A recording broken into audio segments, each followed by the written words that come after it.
where lust for a whole life and nothing but less makes people jump out of a comfortable pond into an unknown ocean. Welcome to that journey between the East and the West. Who says Rolling Stones don't gather moss?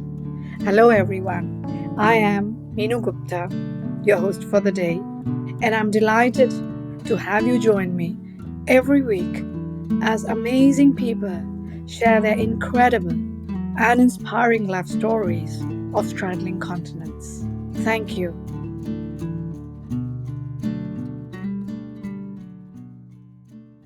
Constant change. He finds change the most fascinating feature about India. He's a German, born and brought up in GDR, the erstwhile GDR, and then reunited Germany. And he came to India for a short stint in 2011, or he thought it was a short stint, and with the Indo-German Chamber of Commerce, of which he eventually became the regional director in Pune. And he's still in India, though albeit in Delhi with the Friedrich Neumann Foundation of Freedom, but still in India. So, definition, short stint. The question is what has really kept him in India. Thank you for joining us, Frank Hoffman. Frank, the question is constant change. That was interesting for me. When you say that, what do you mean? What do I mean? Well, I think everyone who's come to India and has probably also spent a considerable amount of time here sees that everything in the country is always in flux. I mean, I remember, so the first time, I might correct you a little bit here, the first time I came to India was, well, the very first time in 2006 as a tourist with my parents. 2007 for a short exchange program to Delhi, to the Jawaharlal Nehru University. And then the next time I was in Delhi after this exchange program was 4 or 5 years later. For your listeners who know Delhi a little bit, that was also the area around Jawaharlal Nehru University at Monirka that I returned to. And I was driving with the cab and was looking around, looking for familiar buildings and landmarks, and had no clue where I am. Because in this little time, new flyovers had gone up, metro stations were built there, the road was widened, many older buildings demolished, and even in this short span of half a decade, I did not recognize the city anymore. It was also the time, of course, when there was a lot of infrastructure projects going on in Delhi. It was the time of the Commonwealth Games, the time when the metro network expanded quickly, time when many flyovers were built. But this is true for many other Indian cities. I mean, I've lived in Pune for the longest time, as you've rightly said. And now, because of Corona, I had a longer break between my last visits in Pune. So it was also an almost 3 years gap. Even if you look in Pune, so many new restaurants have come up. I mean, so this constant change manifests itself in how cities develop, but also, I mean, so many other things. Take things like my foreigner registration. The first time I came here, it was really a paper war over 3 months between me and the foreigner registration office. And when I eventually relocated to Delhi in 2018, it was for the very first time entirely online, the whole process. And it took exactly 24 hours to get me registered as a foreigner at the foreigner registration office in Delhi. So many other things have changed. I mean, it's banking, it's the whole, I mean, all these services which are available online. I mean, I've spent now about 12 years in India, and I've seen this little change. I mean, change that you'd expect to see in other countries in a lifetime. I've seen that in little more than a decade. And then, of course, it also depends on what you compare that with. And I mean, though it's probably unfair to compare countries, and it's probably unfair to compare Germany and India, I do compare these two countries. And then I come back to my cute little hometown, Halle Saale, and it's still essentially the same restaurants that used to be there 12, 15 years ago. It's very easy to me to orient myself in the public transport system because all the routes and the numbering is still the same.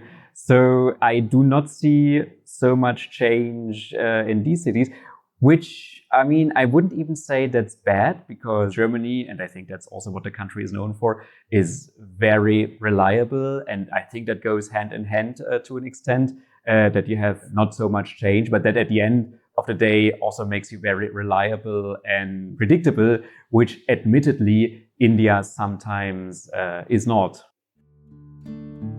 Frank, like many other people who travel to different countries to live there for extended periods of time, subconsciously draws comparisons. Meanwhile, the most important feature that he rightly observed about the Indian subcontinent is the dynamism of the changes, if one can use the term. They happen at such a rapid pace that if one is not in the country for absorbing them actually at that time when they are happening in real time, one can actually be stunned even in a gap of 2 years. So, question, why did you stay on? Yeah, that's a very good question. I mean, maybe I start at the beginning why I went to India in the first place. So there was during my studies in my early 20s, I think many people have this itch. I wanted to get out of Germany and see a bit more of the world. And I mean, going the way of least resistance, ideally to an English speaking country. But then I saw many of my batchmates going to the US, UK, Australia, you name it. And I thought, okay, maybe I look for something that, well, stands out a little more. The university I was studying at just happened to have an exchange program with the Jawaharlal Nehru University in Delhi. And I applied for the exchange program, which was also funded by the German Academic Exchange Service. So there was also money to have for me. And I sailed through the application process rather easily, simply because there was little competition. Very few students wanted to go to India. Yeah, so I rather easily got into this exchange program. And then after one semester at the JNU, also stayed on for an internship in the city of Varanasi, and then returned to Germany to finish my studies. And after I had finished my studies, well, at the end of it, started looking for a job. And then I was in touch with the Indo-German Chamber of Commerce, but with their Düsseldorf office, with the office in Germany. I was talking with them about a job, but then, I mean, that didn't work out. And then the director of the office in Düsseldorf said, look, my colleagues are looking for someone in Pune. Would that be of interest to you? Okay, I mean, Pune, I haven't been there. I only read about Osho, which that philosophy seemed a little odd to me at the time. It still does today.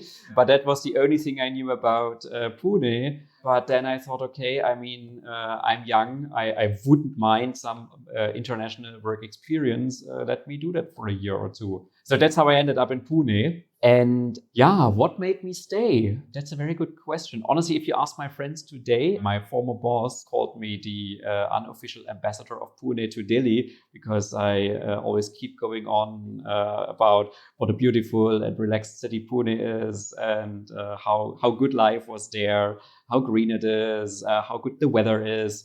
But I remember that when I arrived in Pune, I did not like the city at all. It's rather, I mean, small. And so it wasn't very happening. Life happened basically in two parts of the city where most of the foreigners lived. There wasn't, in terms of nightlife, there were 2 or 3 clubs you could go to. There was a curfew at midnight. Cultural life, I mean, it has a very rich Marathi cultural scene, but for foreigners, there was, well, what was the best about cultural life in Pune? It was probably the proximity to Mumbai. That's what I told many friends initially. The best thing about Pune is that it is so close to Mumbai. But then you start working, and of course, everyone who's worked for a decade or so knows that work really also can consume you at times. It's a considerable part of your life, and it's good to be in a very quiet and soothing environment in your free time beside work.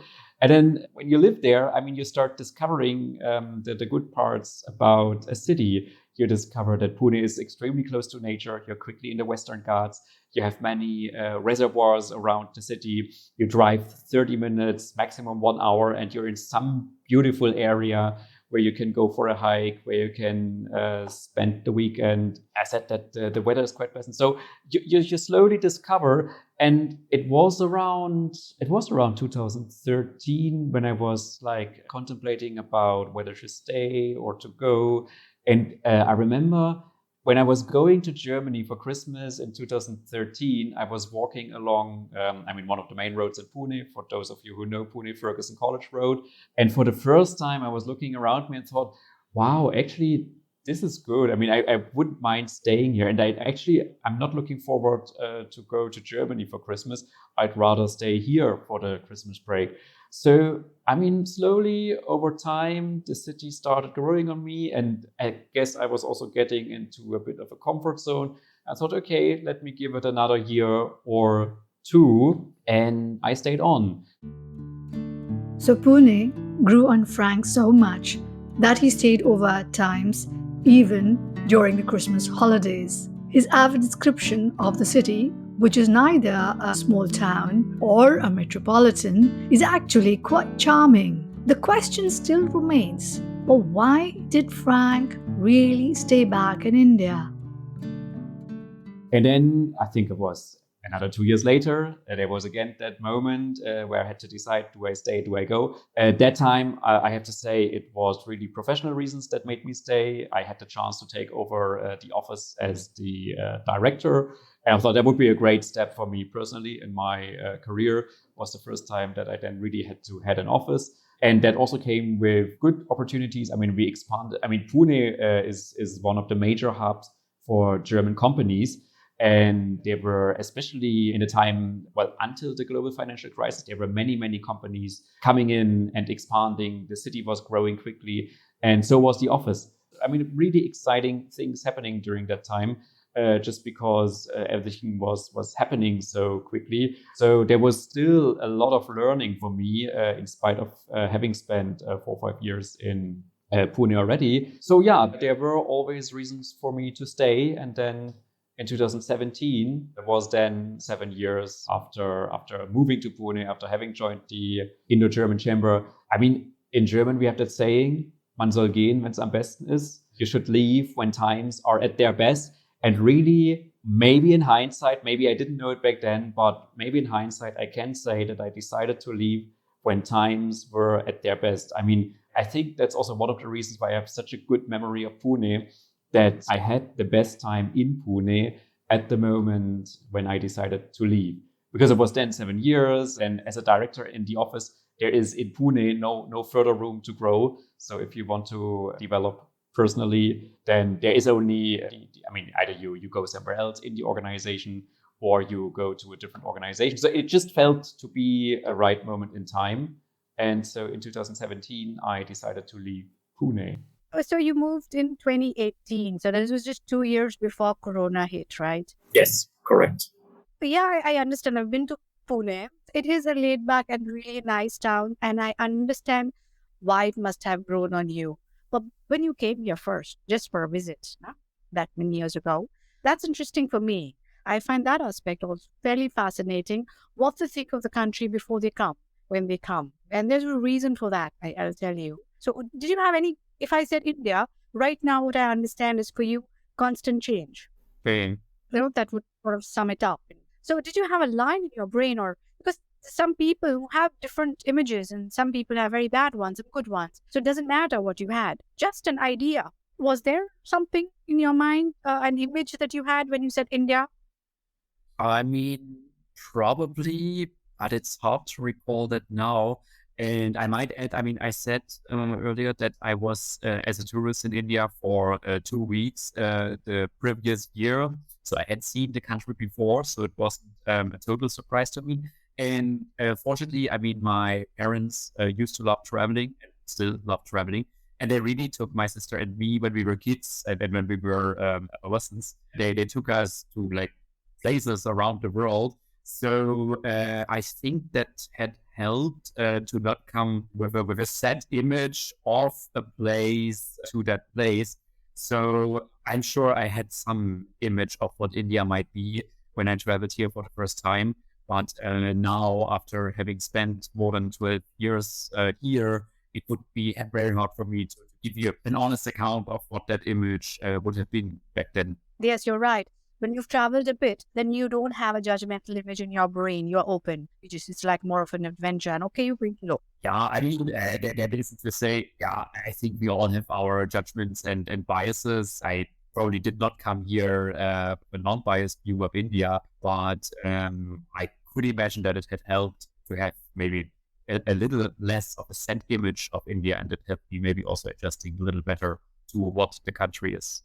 Did you have some biases which were cleared up? And I remember, maybe if I can at that point, yeah, I remember a few instances. So I did my internship in Varanasi, that old, rather conservative city in the middle of North India at the Ganges River. That was the image I left India with. And then I came to Pune and started working at the Indo-German Chamber. The office was in a mall.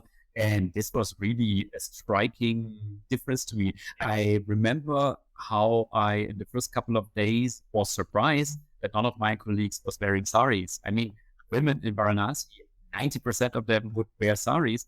And then in the office at Pune, they all were there in jeans and t-shirts and blouses. And so I remember how that felt differently.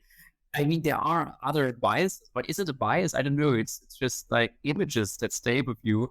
So the organization I'm working with, we run a scholarship program, and the scholarship holders in Europe decide once a year which country they want to go to for their so-called global academy. And in 2019, they decided to come to India, which we were quite happy about. Then there was also a session. I was in Germany just before they came and met the group. And then we had a session about what could be dangerous in India, but what do you have to take care of? And something that came to my mind was PDA. Everyone in India knows PDA, public display of affection. It's in many places socially still not accepted, and there are occasionally reports about the police questioning couples that engage in PDA. So I told them, I mean, okay, you're young, I get it, but be a little sensitive of the societal environment you're getting into. And then when we had the feedback session at the end of the trip, a few people told me, but Frank, I mean, honestly, the thing about PDA, why did you say that? We saw so many young couples holding hands, showing their affection, and no one seemed to have a problem with that. Admittedly, we went to Delhi and Bangalore, probably among the more progressive places in the country. But yeah, so I remember that still from 2006-07, when my India journey started, you would not see men and women, boys and girls holding hands in the streets. And this was the image I still had, in spite of having lived in India. And only these young students from Germany pointed out to me that this is probably, at least in India's metros, an outdated image. So even when you live in a place, there can be images that stay with you, I believe. It's also interesting, yes, as an outsider, yeah, it was true. And then, yes, in smaller towns, it would still be true. So, yes, there you were right. But from what I gather, what I understand from my friends' children who are fast growing and who have, it's changed. It's changed very subtly, a lot. Absolutely. People living in together who's not really there except somebody Bollywood or those kind of personalities, yes, would be acceptable to the public, but not really happening. But now what I hear, it may not be so common, but it is taken in its stride. It is normal. You go out and so on. So there it was a little below the curtains, behind the curtains and so on. Now it's sort of veiled. But yes, it's happening and it's normal. So some things are changing, yes. And when you're there, you don't notice it so much because you're there. Yeah. And I mean, when we talk about change, I mean, it's not only change when it comes to technology and the economy. I mean, the change is also very visible with mores and with social norms. Social mores. It's something that's subtle and it keeps happening very slowly or fast, whichever way. But I guess that's not happened so much in Germany, the change. Or again, I don't see it. I'm here. What do you see when you come back? I don't know. I mean, I think Germany was, I would like to believe, more progressive than India to start with. But also, if you look at the last 30 years, a lot has changed. If you look at how women participate in the labor market, if you look at, all kinds of issues pertaining to LGBT rights, from marriage equality to, really lastly also the right to adopt children. If you look at abortion, where Germany is actually, albeit in small steps, going in a different direction than the US. So I wouldn't say that there hasn't been much change in Germany. In the last 10 years? when you go and come back in the last decade, because it's when you go back to India when you see there's a lot of change, but in Germany.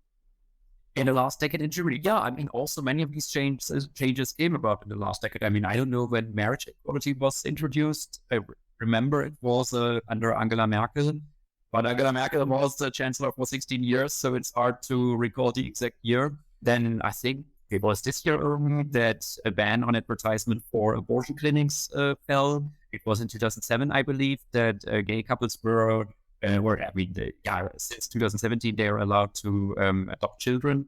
Yeah, if you look around the whole debate around women empowerment and women in the labor market, I mean, the CDU, Germany's Conservative Party, just said that they are going to introduce a women quota.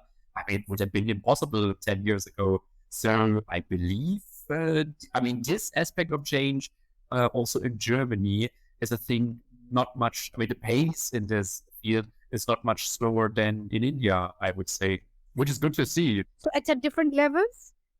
There's change on different things. You're right. I didn't notice that.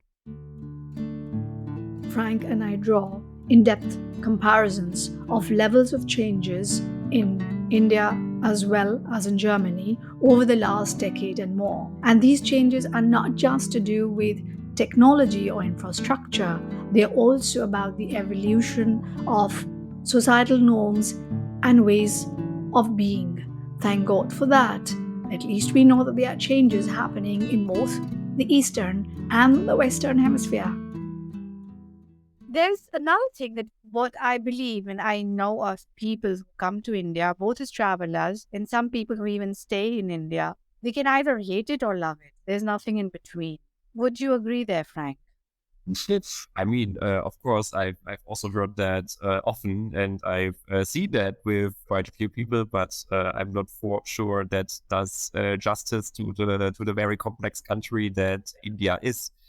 I think I would really only partially agree, though. I mean, yes, I've thought that for the longest time, and I've observed that with many people. I mean, India evokes strong emotions. No one is, about India, very few people are like, "Ugh." They either have a very strong opinion for India or a strong opinion against India. So, there's some truth to that statement.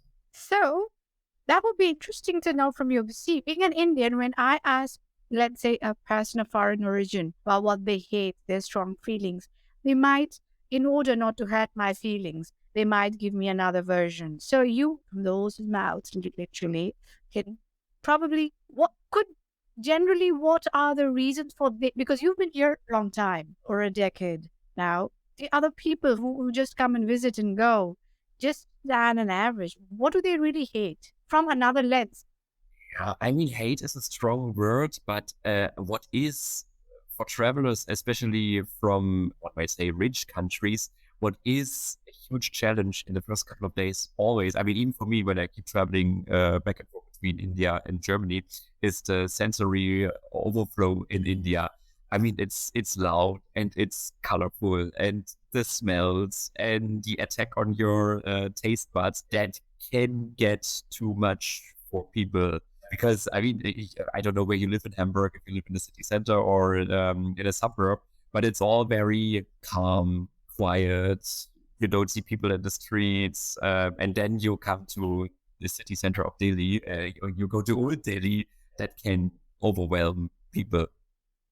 And I'm guilty of one thing. I'm an Indian and I've lived in Delhi for that several years. What is there keeping you there besides the fact that you are working? So I do have personal reasons that keep me in India for now. And these personal reasons emerged just when I was planning to leave Pune and was planning to go back to Germany. So then a few things came together. There was this opportunity, this professional opportunity here in Delhi, and I had personal reasons to also stay. And more than keeping me, I think there was never really anything that pushed me away from India. I always liked being here. I think on balance, the country by and large has been rather good to me for the last 13 years. There was not really that one reason why I thought I had to leave. I think honestly, I've never worked in Germany. My entire career I've spent in India. For my personal development, it would be good to work in a country other than India. but India per se never really has given me reason to leave the country. So yeah, I'm still here. And that was an amazing response from Frank. India never really gave him a reason to leave. Cannot comment any further on that. What I have heard though is that India evokes strong emotions from foreigners, love or hate. Can we then safely assume that Frank loves India? Wonderful. Yes, it would be very different working in Europe and in India. Yesterday, I had a very interesting chat with another guest of mine. So I will bring that up. It was very interesting. It was about belonging, sense of belonging in a place. So because he, along with his family, lived in different countries for several years at a time. And we discussed that about the sense of belonging. Like, I've lived in India that long because I was traveling back and forth in Europe, but that was a different cup of tea. And then I started living in Europe, in Germany, 10 years back, and that was a different cup of tea. So there are some edges of a person one had to rouse around of. And I would like your observation as well as experience and feelings regarding that, because literally entire working life has been in India, but you were brought up in Germany and you love India, as I understand you that. Where do you feel you have roots in Germany for sure? And share with me what your feelings are regarding belonging part, your heart and mind and feelings and the experience where you would say, where do I really belong? You belong to two places? Yes, I understand. You've lived in both, half there, half there. So please share your thoughts.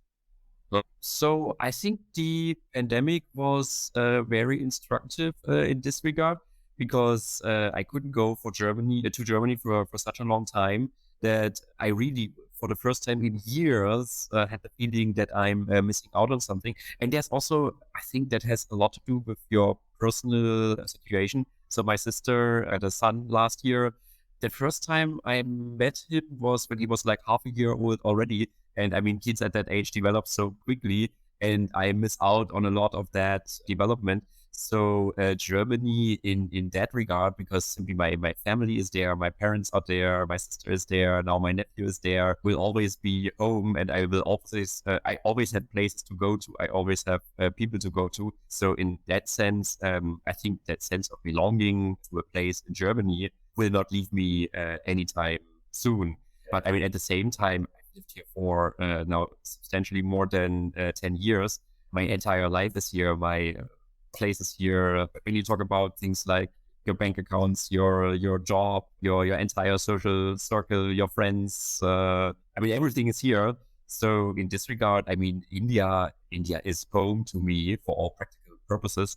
And so, I mean, I really know my way around. I mean, when there is an issue that I face, when I have a problem, I mean, I know what I have to do. I know where I have to go. I know where I have to call. And that sense has gotten a little lost in Germany for me.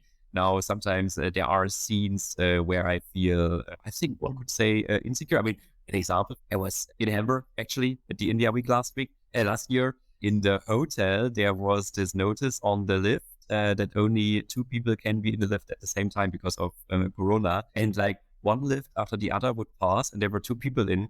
And I really didn't know. I mean, am I overstepping if I now go in as a third person? Would that be in India? I know it's absolutely accepted that you go in, even if it says only two people are allowed. I was so insecure and I didn't know what to do. And in the end, I took the stairs because there was no lift with not at least two people inside. Yeah, so I realized that sometimes, or it's all these small things like how does something work on a technical level.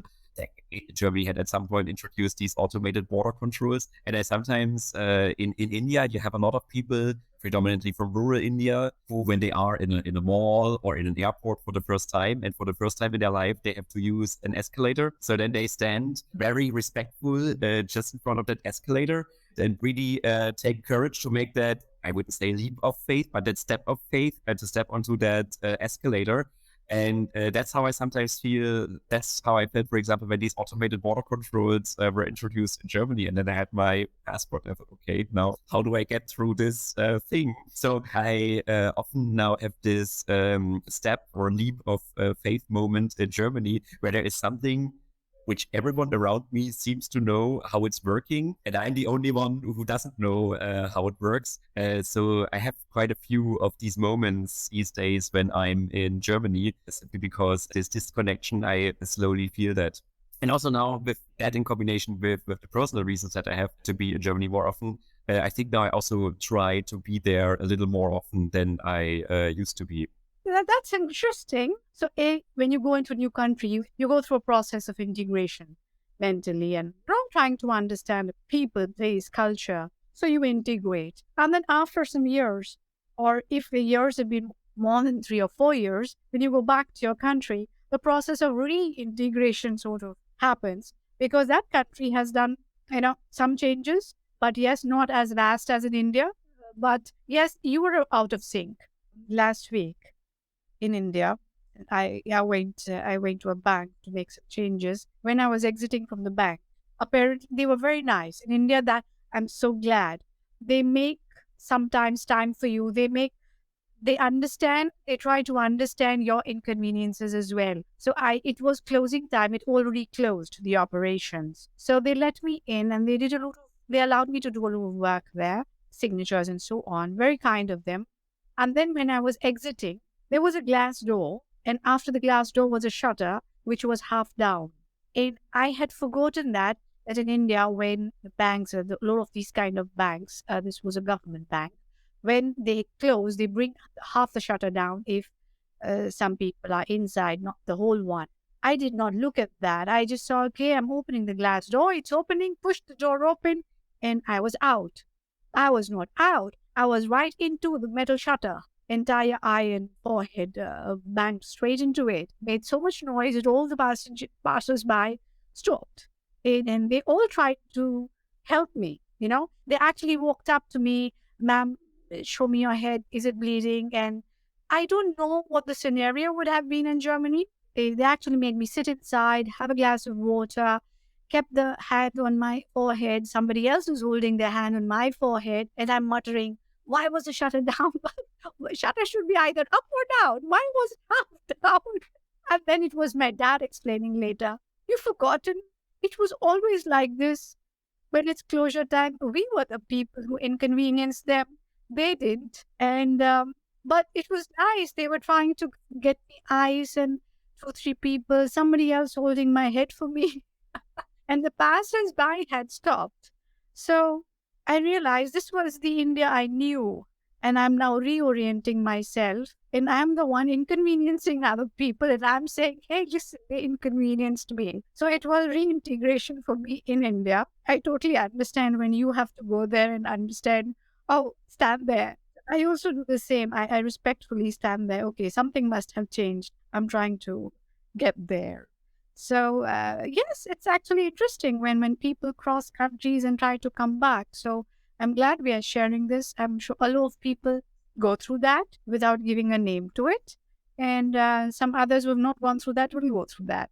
So that is interesting. Before we wrap up the working life that you lived here and the other life that you lived there, for other people who are, and there would be a lot of young people, I'm sure, because you started your work life in India.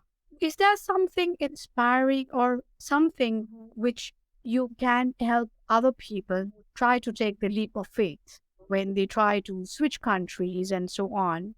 That would be useful for them or inspiring, or let them take the next step.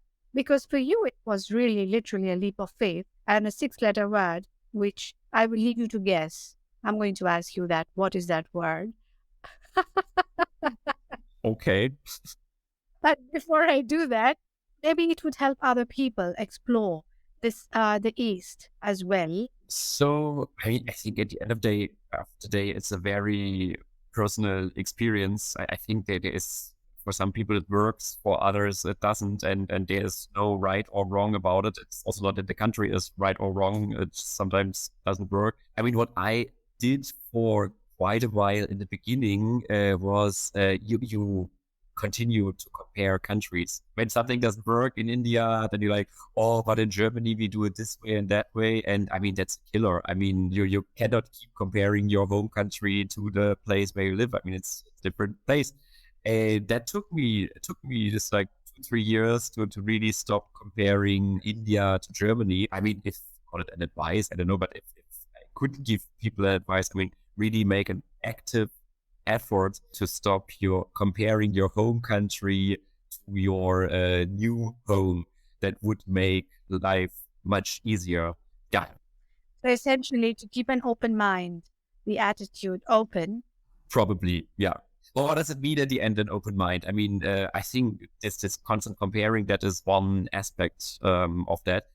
It happened to me when I was there in Germany as well for the first 6 months, till I gave myself a kick in the head. I give you that example when my home was close to the metro earlier, in a green area close to the metro. But in India, you see how it is. So in India, I had a chauffeur in a car, and they would drive me from the doorstep to the doorstep. So, as been said in Germany, oh, the metro is close by. Probably it's just 10-minute walk. So for him, it was so ordinary. For me, it was the extraordinary. I remember those first few months, think to the metro.